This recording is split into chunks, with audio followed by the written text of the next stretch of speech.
Kitabu cha Isaya sura ya 42 na mstari wa 22, neno la Bwana linasema, lakini watu hawa ni watu walioibiwa na kutekwa, wote wamenaswa katika mashimo, wamefichwa katika magereza, wamekuwa mawindo, wala hapana aokoaye, wamekuwa mateka, wala hapana asemayerudisha.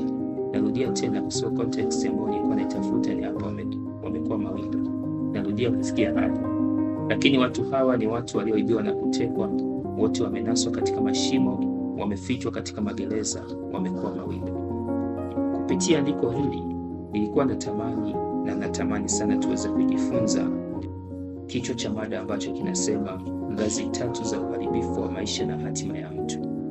Ngazi 3 za uharibifu wa maisha na hatima ya mtu, au ngazi 3 za uharibifu wa hatima na maisha ya mtu.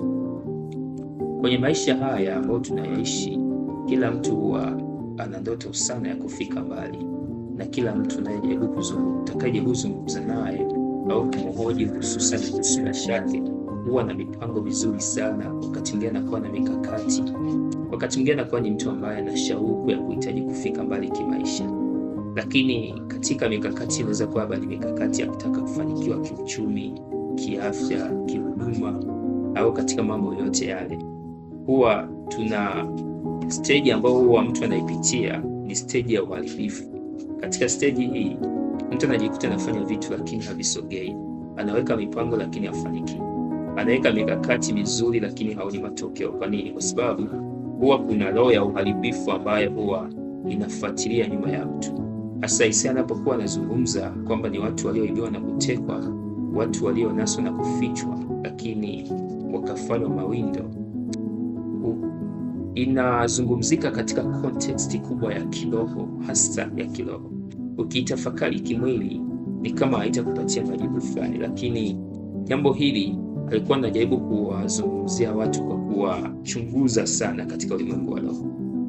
Kwa nini? Kwa sababu maisha ya mtu, ukimwona mtu amefanikiwa, kuna namna ambapo katika ulimwengu wa roho alianza kuwa na matokeo fulani, kama anavyotaja katika ile kitabu cha waraka wa 3 ya Yohana sura ya kwanza na mstari wa 2 kwamba mpenzi, nataka ufanikiwe katika mambo yako yote, kuwa na afya yako kama vile roho yako ifanikiwa.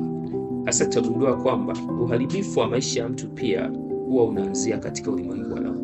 Yaani katika ulimwengu wa roho mtu anapitia level 3 ili kusudi aweze kuharibiwa. Inaweza kuwa labda ni hatima inatafutwa au ni maisha yake yanatafuta kuharibiwa, lakini uharibifu huu huwa unapitia ngazi 3. Ngazi ya kwanza ni kuibiwa na kutekwa. Mtu huwa anaanza kuibiwa na kutekwa. Tunaposema kuibiwa na kutekwa, maana yake anachukuliwa passport, ridhaa yake, na anakamatwa kwa nguvu, anachukuliwa pasipo ridhaa, pasipo hiari, unapelekwa eneo ambalo haulifikirii wala haulipendi kabisa, wala haulitamani kuwepo katika hilo eneo, lakini unajikuta tayari upo katika eneo husika na vitu vyako vimeharibiwa. Lakini level ya pili ya uharibifu wa maisha au hatima ya mtu huwa ni kunaswa na kufichwa. Baada ya mtu kuwa ametekwa au baada ya mtu kuwa ameibiwa na kutekwa, kinachofuata huwa anafichwa. Yaani huwa ananaswa na kufichwa. Sasa kunaswa ni kuingia katika mtego wa watu fulani. Yaani tayari unatolewa kwenye eneo lako, unaingizwa katika eneo la mtu mwingine kabisa ambalo hukulizoea kabla, lakini eneo lile huwa linalenga kukuficha. Mfano wake ni sawa unapoona labda jinsi amenaswa katika utando wa buibui. Sio rahisi kuonekana katika ulimwengu wa kawaida. Kwani kwa sababu kuna utando wa buibui umemnasa, na pale alipo amefichwa, hawezi kutoka kama. Lakini pia ni kama vile samaki anasagwa mtegoni. Yaani katika mtego wa samaki anakuja anajiingiza hapa. Eneo lile linakuwa ni kama amefichwa. Hawezi kuishi katika bahari ya kawaida na hawezi kuishi katika mito ya kawaida, kwani kwa sababu tayari amekwisha kuingia katika mtego wa nguvu. Kwa hiyo tumesema hatua ya kwanza ni kuibiwa na kutekwa, lakini baada ya kuwa mtu ameibiwa na kutekwa, hatua ya pili ni kunaswa na kufichwa. Lakini baada ya kunaswa na kufichwa, hatua ya mwisho kwa mujibu wa kitabu cha Isaya ni kufanywa mawindo. Na anasema kwamba wamegeuzwa mawindo au wamekuwa mawindo. Hasa napozungumzia habari ya mawindo, maana yake baada ya kuwa mtu ametekwa, amefichwa, kinachobaki sasa anabaki kuwa mawindo. Adui huwa anawinda nini? Anaingia katika tabia ya kuanza kuwinda fursa zako, maisha yako, watu wako, vitu vyako, hatima yako, maisha yako, na hatimaye kabisa ndipo distractions inakuja kutokea na kufanyika. Lakini uharibifu wa hatima ya mtu, uharibifu wa maisha ya mtu hauwezi kutokea, hauwezi kufanyika pasipo mtu kupitishwa katika hizi level tatu za uharibifu wa maisha. Hasa tunapozungumzia kuibiwa na kutekwa, kama nilivyosema kwamba mtu huwa anachukuliwa, anapelekwa katika eneo lingine kabisa pasipokuwa na hiari yako. Inaweza kuwa labda ufahamu wako ukatekwa. Sasa katika kutekwa huko, inawezekana usitekwe mzima mzima, lakini labda akili yako ikatekwa, ufahamu wako ukatekwa. Ndio unaweza kuwepo katika eneo fulani, lakini unajikuta ni kama fursa hauzioni katika ile eneo. Unajikuta ni ile thinking capacity yako inapotea. Unabaki tu unafikiria tu mauti, unafikiria tu vifo, unafikiria nini? Umetekwa, umechukuliwa. Ukirudi kwenye context ya wana wa Israeli, just imagine wanauzunguka mlima kwa muda wa miaka takriban 40, lakini ule mlima hawauoni. Wamekaa utumwani kwa muda mrefu, lakini wanatoka wanazunguka mle jangwani kwa muda mrefu, lakini mwisho sauti ya Mungu inakuja inawaambia kwamba mlivyozunguka sasa vyatosha. Maana yake wale watu kuna namna ambavyo Mungu amekamata fahamu zao, hawawezi kutambua njia ya kupita kuweza kuelekea Kanaani. Njia iko hapo hapo, lakini hawawezi kujua. Sasa akili ya mtu inaweza kuibiwa.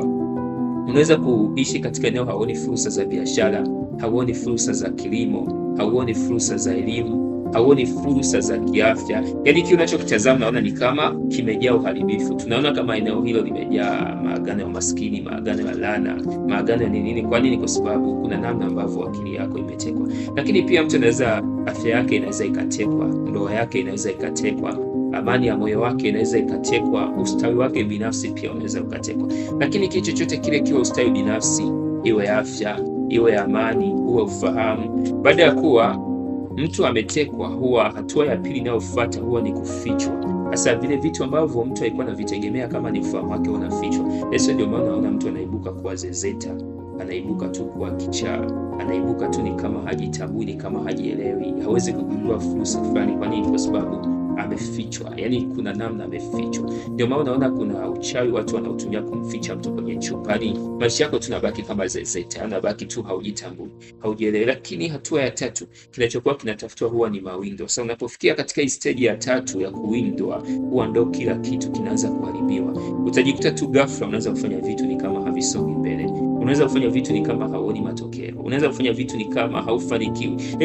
Chochote kile unachojaribu kufanya ni kama hauoni impact, yani hakileti impact kwenye ulimwengu wa kawaida. Hasa hatua hii huwa ni mbaya. Adui anapotaka kuharibu maisha yako au anapohitaji kuharibu future yako, huwa na kuharibu kupitia level hizi tatu. Ataanza kukuiba na kukuteka, atakuficha, lakini hatua ya tatu atakufanya kwa mwindo. Sasa nini uweze kufanya ili uweze kusalimika? Nini uweze kufanya ili uweze kusalimika? Hapa aliendelea kwa kusema kwamba wala hapana okoaye, wamekuwa mateka, wala hapana sema nirudishe. Ili uweze kuwa salama, lazima awepo mtu wa kutamka na kusema rudisha, awepo mtu wa kupaza sauti, awepo mtu wa kupiga kelele, awepo mtu wa kulalamika juu ya wewe kutekwa, juu ya wewe kufichwa, juu ya wewe kugeuzwa kwa mawindo. Lakini watu hao, unapogundua upo katika situation vitu vyako haviendi, hebu jaribu kutafuta msaada wa watu ambao ni spiritual healers, na jikite hususan kwenye watumishi wa Mungu, kwa sababu mafanikio ya kimungu ndio mafanikio ambayo mtu anaweza kufanikiwa kisha kawa salama. So you can find for the prayer help, maybe labda ukatafuta msaada wa maombi na maombezi, ukaombea, ukafundishwa neno la Mungu, lakini pia kumpokea Yesu, kutubu dhambi na kuishi maisha matakatifu ni jambo nyeti sana katika maisha ambayo inaweza ikakusogeza katika viwango vikubwa vya mafanikio.